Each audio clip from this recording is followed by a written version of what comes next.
Maagang kumalat sa social media ang isang video na naging usap-usapan sa iba't ibang platform. Sa clip na iyon, makikita si Norman Mangusin habang minamaneho ang kanyang Ford Expedition. Sa unang tingin ay mukha lamang itong karaniwang content, ngunit nang mapansin ng mga manonood ang ilang paglabag, mabilis itong naging sentro ng komentaryo. Napansin ng marami na hindi tunay ang plakang nakakabit sa sasakyan, hindi rin nakasuot ng seatbelt si Mangusin, at hawak pa niya ang kanyang telepono habang umaandar ang sasakyan. Dahil dito, maraming motorista at viewers ang nagpahayag ng pag-aalala sa posibleng panganib sa kalsada. Hindi nagtagal at umabot ang issue sa Land Transportation Office o LTO. Agad na naglabas ng show cause order ang ahensya laban kay Mangusin matapos makita ang malinaw na dokumentasyon ng naturang paglabag. Ayon kay Assistant Secretary Marcus Favre Lacanilao, kailangan niyang dumalo sa pagdinig sa LTO Intelligence and Investigation Division sa Quezon City upang magbigay linaw. Bukod dito, inatasan siyang mag-submit ng nakasulat na paliwanag kung bakit hindi siya dapat mapatawan ng mga kaso kaugnay ng hindi paglalagay ng tamang plaka, hindi paggamit ng seatbelt, paggamit ng mobile phone habang nagmamaneho, hindi maingat na pagmamaneho at hindi pagtupad sa responsibilidad ng isang lisensyadong driver. Habang patuloy na lumalaki ang issue online patungkol dyan, maraming ordinaryong motorista ang nagbigay pansin sa kahalagahan ng pagtalima sa batas trapiko. May nagsasabing tila naging uso ang pagkuha ng content kahit hindi naaayon sa pamantayan ng kaligtasan, habang ang iba naman ay nagpalaala na mas mainam na maging huwaran ang mga influencer lalo na't marami ang sumusubaybay sa kanila. Si Mangusin, na matagal nang kilala sa paggawa ng mga video tungkol sa kanyang pamumuhay, ay mas lalong napansin dahil sa kakaibang sitwasyong ito. Kasabay ng utos na magpaliwanag, agad ding ipinatupad ng LTO ang pansamantalang suspension ng lisensya niya sa loob ng 70 araw.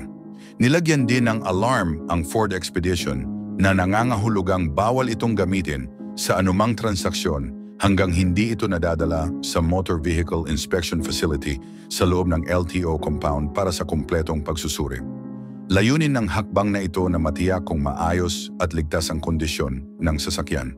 Nagbigay naman ng paalala si Lacanilao na kung hindi tutugon si Mangusin, hindi dadalo sa pagdinig o hindi magsusumite ng paliwanag, maaring ipagpatuloy ng LTO ang pagresolba sa kaso base sa mga dokumentong hawak na nila.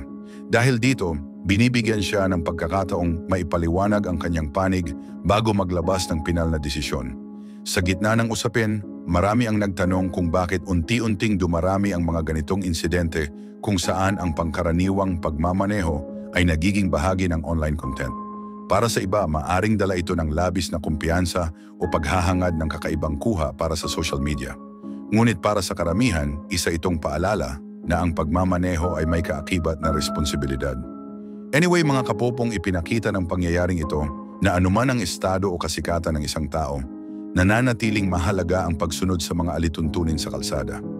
Ang mga mata ng publiko ay maaaring mabilis magbago ng atensyon, ngunit ang kaligtasan sa lansangan ay dapat manatiling pangunahing konsiderasyon ng sino mang humahawak ng manibela. Ang actress at host na si Kim Chiu ay dumaan sa isang napakahirap na yugto sa kanyang personal na buhay at negosyo. Kamakailan, nagsampa siya ng formal na reklamo laban sa kanyang nakatatandang kapatid na sila Kambini Chiu dahil sa umano'y irregularidad sa pinansyal na bahagi ng kanilang pinagkatiwalaang negosyo.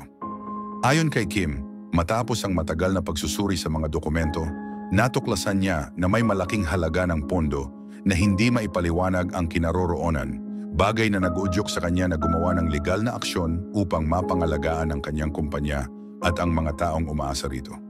Sinabi ni Kim na ito ang isa sa pinakamabigat na desisyong pinagdaanan niya. Sa mga oras na pumunta siya sa Department of Justice kahapon, kasama ang kanyang abogado at ilang kapamilya, makikita umano ang tensyon at bigat ng sitwasyon. Sa halip na manatiling tahimik, pinili niyang maging tapat at tuwiran tungkol sa nangyari at humiling siya ng pag-unawa mula sa publiko habang tinatahak ng kanilang pamilya ang masalimuot na panahong ito. Sa mga nakaraang buwan, napansin ng mga taga-subaybay ang tila paglayo ng magkapatid. Noong Agosto, parehong hindi na nila sinusundan ang isa't isa sa Instagram, bagay na nagpasiklab ng maraming tanong dahil kilala sila noon sa pagiging close. May mga cryptic post din si Kim na nagbigay hudyat na may pinagdaraanan siyang personal na pagsubok. Sa kabila ng mga usap-usapang ito, nanatiling tahimik ang magkabilang panig hanggang sa lumabas na nga ang reklamo. May mga kwento ring kumalat na maaaring may kinalaman sa pera ang pinagmula ng suliranin. May ulat na isang bisyo ang posibleng nakaapekto sa pinansyal na takbo ng negosyo, ngunit hindi ito kinumpirma ni Kim. Tanging ang legal na dokumento lamang ang nagsiwalat na may malaking halaga talaga ang hindi maipaliwanag, dahilan para tuluyan niyang tahakin ang formal na proseso. Anyway, mga kapopong, bago umabot sa legal na aksyon, sinabi ni Kim na ilang ulit silang nagtangkang ayusin ito ng pribado. Sinikap umano nilang mag-usap bilang pamilya, ngunit sa mga oras na patuloy na lumalabas ang mga datos ukol sa nawawalang pondo, lumala ang sitwasyon. Napagtanto niyang kailangan niyang protektahan ang mga empleyado at ang negosyo na matagal niyang pinaghirapan, kaya ginawa niya ang aksyon kahit masakit. Sa gitna ng lahat, ramdam ang suporta para kay Kim mula sa publiko. Marami ang nakaramdam ng simpatya, lalo na't hindi madali ang anumang suliraning may kinalaman sa tiwala at pera, higit pa kung kapamilya ang kasama. May mga netizens pang nagsabi na minsan, kahit masakit, kailangang unahin ang katuwiran para maiwasan ang mas malalang komplikasyon. Sa ngayon mga kapupong, wala pang pahayag sila Kam tungkol sa reklamo. Tahimik pa rin ang kanyang panig habang nagpapatuloy ang proseso.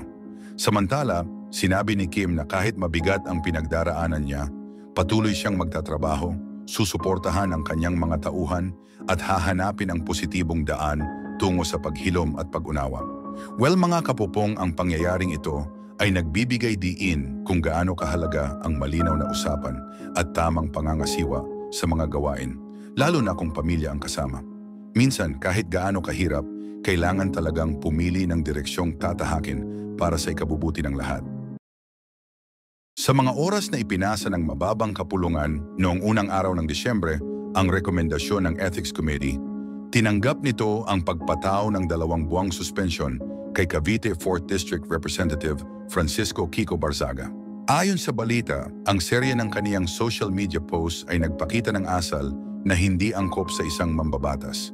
Mga pahayag na itinuturing na nakasasakit, hindi magalang sa ilang opisyal, at may posibilidad na makasira ng tiwala ng publiko sa institusyon.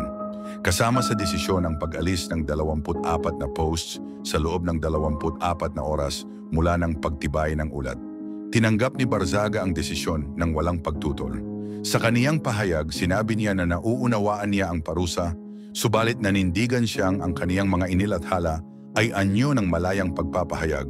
Iginiit niyang kailangan pa ring tinig ng pagtutuwid sa mga isyong matagal na niyang binabahala, lalo na ang mga aligasyon ng maling paggamit ng pondo at panlilinlang na ayon sa kaniya ay nakaapekto sa maraming mamamayan. Pinanindigan niyang layunin lamang ng kaniyang mga pahayag na ilahad ang kaniyang pananaw hinggil sa mga usaping pampubliko.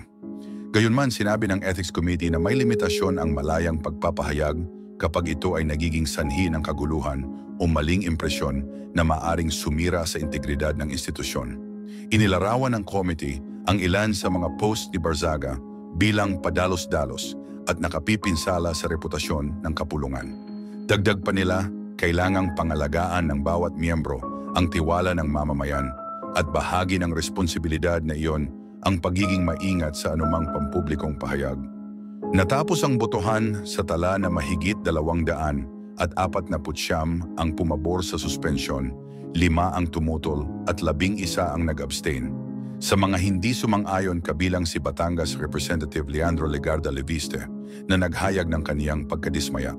Sinabi niyang hindi dapat ito ang naging prioridad ng kapulungan, lalo na't may mas mabibigat pang isyu na dapat sana'y masusing tinututukan. Tulad ng umano'y malawakang maling paggamit ng pondo sa ilang proyektong pambayan. Ipinunto ni Leviste at ng iba pang tumutol na ang bigat ng parusang ibinigay kay Barzaga ay hindi tumutugma sa kung paano inaasikaso ang ibang aligasyon na may mas malawak na epekto sa publiko. Para sa kanila, hindi maiiwasang magtanong ang taumbayan kung patas ba ang pagpapatupad ng mga aksyon sa loob mismo ng institusyon. May ilan ding mambabatas na nagbigay ng suporta kay Barzaga, sinasabing likas na bahagi ng tungkulin ng isang halal na opisyal ang maging matapang sa paglalantad ng pananaw, lalo na kung ito ay tungkol sa kapakanan ng bansa. Babala nila, Kung masyadong malilimitahan ang ganitong uri ng paninindigan, maaaring maapektuhan ang malayang talakayan sa loob ng kapulungan, isang bagay na mahalaga sa isang demokratikong proseso. Sa mga oras na nagsimula ang suspensyon, lumutang ang mas malalim na tanong tungkol sa balanse sa pagitan ng malayang pagpapahayag at responsableng asal ng mga lingkod bayan. Maraming mata ang nakatutok kung paano ito magiging halimbawa para sa mga susunod na usapin at kung fair ba na ipatutupad ang parehong pamantayan sa lahat ng mambabatas, anuman ang bigat ng mga alegasyon laban sa kanila. Ang pangyayaring ito ay nagsisilbing paalala na ang tiwala ng publiko ay nakasalalay sa malinaw, pare-pareho at makatarungang aksyon ng mga taong nasa posisyon ng kapangyarihan.